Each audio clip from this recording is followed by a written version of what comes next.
Good afternoon. In this video, we're going to go over this week's options watch list.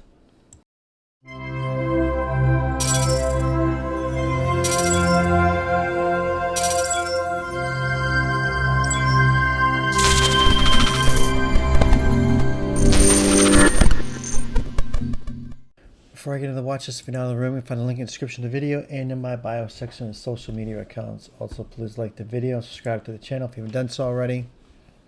Now, looking at the put to call ratio right now, it's at 0.56. It's kind of right in the middle. So nothing exciting to see there. The economic calendar this week is kind of busy. Well, busier than last week.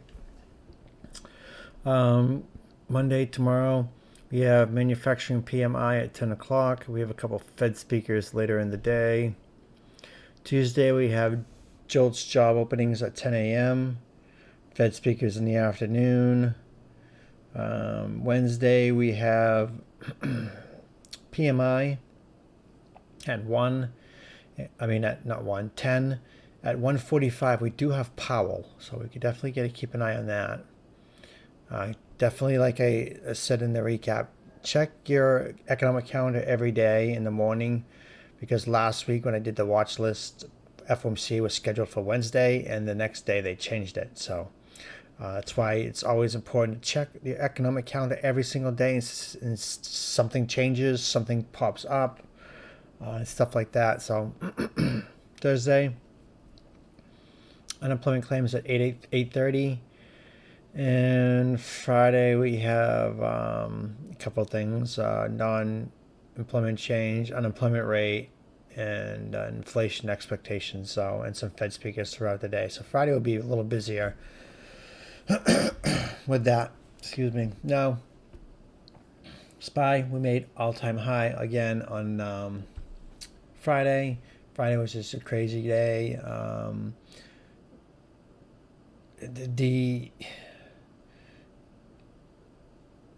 The weekly bearish divergence is getting bigger and bigger and bigger, but until SPY decides to go, divergences can go on for weeks, months.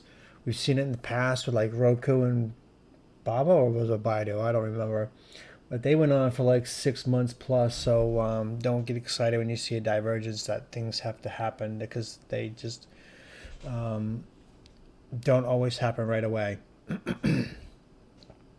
With that said, still get this massive gap to fill from elections, so who knows when we'll fill that. But the RSI on the hourly is really, really high, so we're going to kind of look from both angles with this. We're not going to try to be too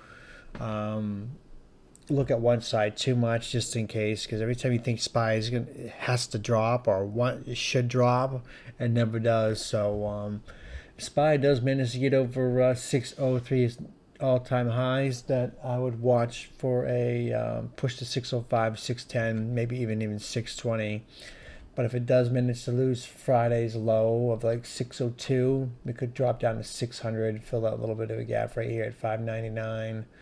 And then we got room from 599 to 595, 590, 585, and lose 585. It's probably going to drop to 575 and fill that gap. So definitely keep an eye on that. VIX is getting really, really low, so something should be happening sooner rather than later. The VIX's new low should be weekly low should be right around 11 to 12 is what I'm thinking. So it's still got a little ways to go. They can grind SPY up more, but it is getting pretty cheap right now, 13.51. I mean, but like down over here, this is what it was before. I mean, 12, lowest 12, lowest 12, lowest 13, 12. So 12.50. It did dip under 12 right here. So 12 seems to be the good number to watch for on VIX. So we could see SPY chop or grind up slowly and just hammer on VIX until it hits 12. Then we have a pullback. I don't know. We'll have to see what happens. We'll just take it day by day and try not to predict the future too much. So VIX has got a little ways to go on that. So BA, most of the watch list is the same as last week, except I added Apple.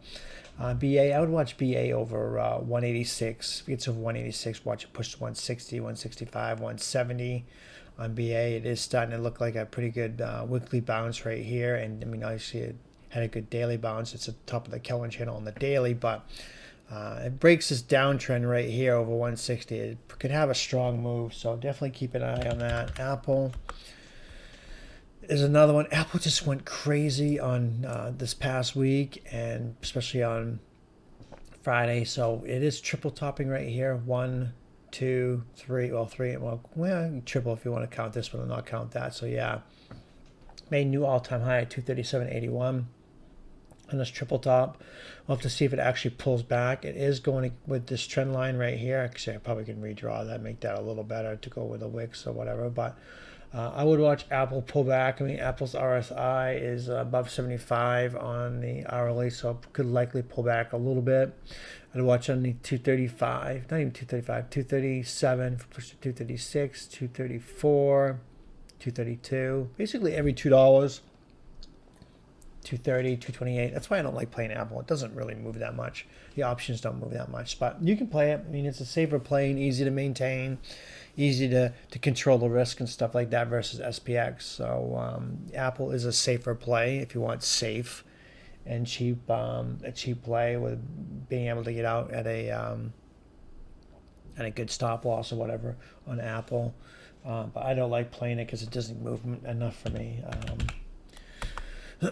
Amazon, we're getting into the summer. So I almost said summer. Getting into the Christmas season. Actually, we're already into it. We just had Black Friday. We got Cyber Monday tomorrow. We're probably gonna have a strong day tomorrow on Amazon. So I'd watch it over 208, 209 for a push to 211 to fill that gap. 215 gets over 215. We probably could see 220, 225 on Amazon. So Amazon during the Christmas season does really, really well, so it should do well.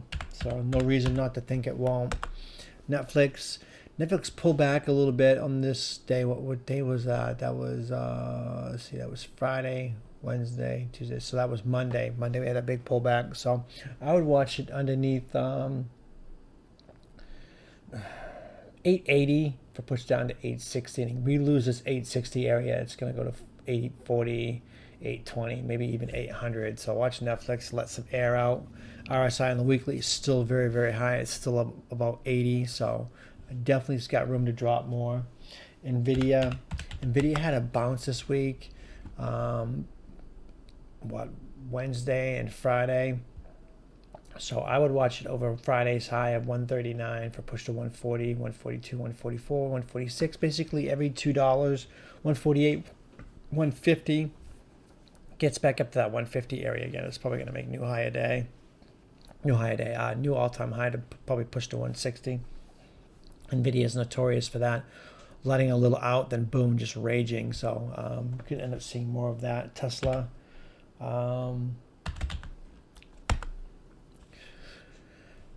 Tesla is just chopping up here. Now, I'm kind of looking at it in two ways. I mean, we get a head and shoulders. We get the left, we get the head and possible right shoulder right here. So if it does manage to lose 330, we could end up seeing it drop to 320, 310, even 300. But if it gets over 350, we can see it push to 360 and make new all-time high, maybe 370, 380. So definitely keep an eye on Tesla. It's a lot of hype behind it right now, and it's consolidating right around the 350, 340 area. So, but it does have a head and shoulders right there. I'd be careful either direction. Tesla is going to be probably a very sketchy play to play. So, but yeah, that's going to do it for the watch list, and thanks for watching.